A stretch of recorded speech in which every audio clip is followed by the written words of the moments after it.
Leo nataka niwape true story based on true story. Ni story ya maisha yangu ambayo imenitokea leo. Unajua, unapokuwa unasaidia binadamu, msaidie lakini usitegemee shukrani kesho. Kwa nini nasema hivyo? Wale watu ambao unawafanyia mema leo ndio hao ambao baada ya muda fulani ukiacha kuwafanyia yale mema, wanaanza kukuona wewe kama adui yao. Leo asubuhi nimepokea simu kutoka kijijini kwetu, Kyela. Hiyo simu ya kutoka kijijini kwetu nasemaje? Kuna mzee kanipigia ananiambia, yule mzee ambaye ulimnunulia pikipiki, ukaishi naye, ukamleta Dar, akaja mpaka nyumbani kwako. Ulikuwa ukichinja ng'ombe, yeye ndo unampa nafasi ya kwenda kuchinja ng'ombe. Anapigia simu watu anawaambia eti wewe uko Kenya umefuria. Akanipigia na mwingine naye anasema, nimepata taarifa kutoka kwa mzee wako. Anasema eti umeachia manywele, hauna hata hela ya kunyoa nywele saluni. Nikachoka.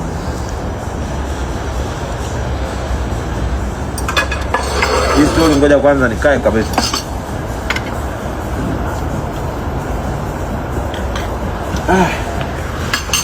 Acha nikae ili kufungulia vizuri. Bwana, mwanzo nilikuwa naambiwa kwamba wewe zile ng'ombe unazoagiza watu wachinje, mbona huyu mzee wako anachukua nyama anaficha?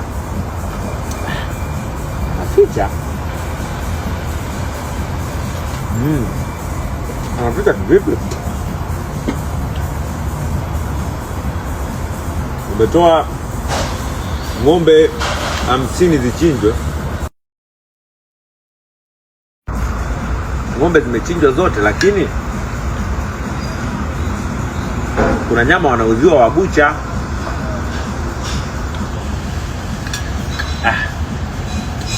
Nikasema ina noma. Leo huyo mzee ambaye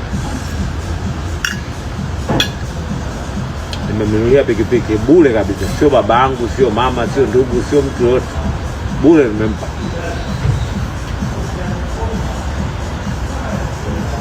Bado akinipigia simu akiomba hela, nampa hela. Bado huyo vijana wake ndio watu ambao wa support.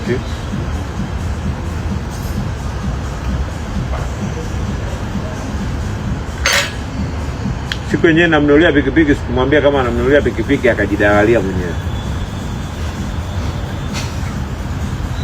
Akanitajia bei tofauti na bei ya pikipiki inayouzwa. Yaani yeye ni dalali. Kwa hiyo akajidalalia na yeye. Akaniambia pikipiki 1,000,000 na ngapi? Akaniuzia pikipiki mbovu. Alafu kumbe pikipiki namnunulia yeye. Kwa hiyo akajinunulia, yani navyo mkabidhi kadi ndo nakuja kushtuka kwamba kumbe pikipiki nimenunuliwa mimi na yeye alinitafutia pikipiki mbovu. Na hapa hii story it based on true story. Mimi ni mtu ambaye ni fair sana, lakini ni mtu pia mbaya sana pale ambapo naona na mtu ambaye anamfanyia wema, yeye anamfanyia ubaya. Nilikuwa na uwezo wa kwenda kumpokonya pikipiki au kumpokonya vitu, nilikuwa kumpa. Just imagine, nimemnunulia pikipiki, nimemnunulia simu anayotumia mkononi. Yaani ile simu ambayo anaitumia kuniongelea vibaya kwa watu ndio simu ambayo mimi nimemnunulia ili mimi na yeye awe.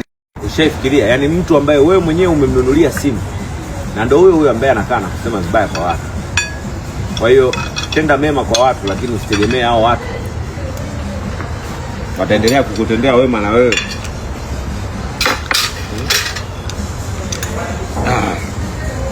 Watu wanasema chifu anakula. Hamna. Nimepata tu appetite leo. Nilikuwa kwenye homa. Nilikuwa naumwa na homa. Kwa hiyo watu wengi tunaowasaidia ndio watu ambao kesho wanakuja kukupiga mawe. Lakini usiache kuwa mwema eti kwa sababu kuna watu ni wabaya. Hii story niliyokupa, nimekupa very simple, lakini it's based on true story. Leo hii imenitokea. Sasa yule aliyempigia anambia, wewe God hayuko Kenya, God yuko Uganda, katoka Kongo. Alafu kule ambako alikuwa anarekodi video alikuwa shambani kwake, alikuwa hataki kunyoa nywele. Hamna. Unaachaje nywele kama vile kama kichao? Amefilisika yule.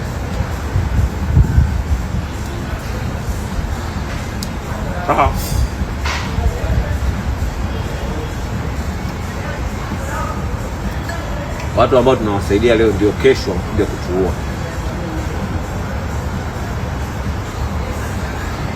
Hilo hata sishangae.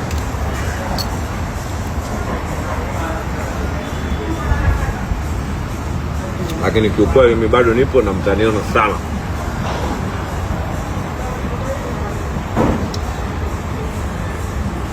Karibuni mule. Hapa kuna kitimoto. Pale kuna nyama ya ng'ombe. Oh, ice. Thank you. Hey. Kifueni mwe.